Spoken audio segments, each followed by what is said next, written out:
review doon ano. Punta mo yung register mo. Tapos? Edit photos. Tapos may nakalagay sa baba.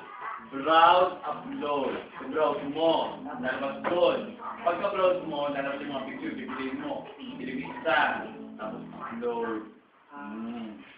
Ano naman sa document ko ba sa gani? Ganun din. Edi, pag-browse, tapos tingnan mo doon. Lagay mo video mo, my document. Pag bumukas document, click mo, upload. Paano nga? Anong papa-upload mo picture?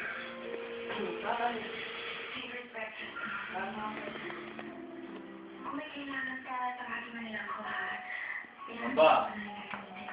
Hmm. Memory card ha? Friday. Akala ko ako nang mag-upload. Lahat? Sure ka? Yeah. Lahat ng picture ko, Okay. sa ano may ano? Sa register ko may ano? Ay, hindi ko nga alam yung ano. Hindi ko sa'yo. Pag nag-a-add ka, bakla, hinahinan sa'yo na kagad. Wala pa, yantay mo confirmation nung ano. Uy, i-upload mo yung picture ko.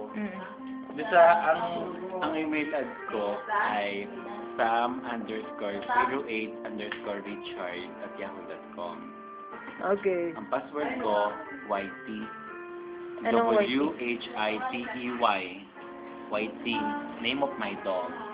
And then, i-upload mo lahat ng picture ko sa register mo, sa cam mo. At saka i-verify mo na din yung email ko kasi hindi ako marunong. Meron kang Yahoo Mail. May Yahoo Mail yung ano, email ad mong yun. Meron siyempre. Meron? O Oo. sige, meron. Ah. Anong password? Ganun din, YT din. Ganun din yung ano. Okay. Sam, SAM_08_Richard@yahoo.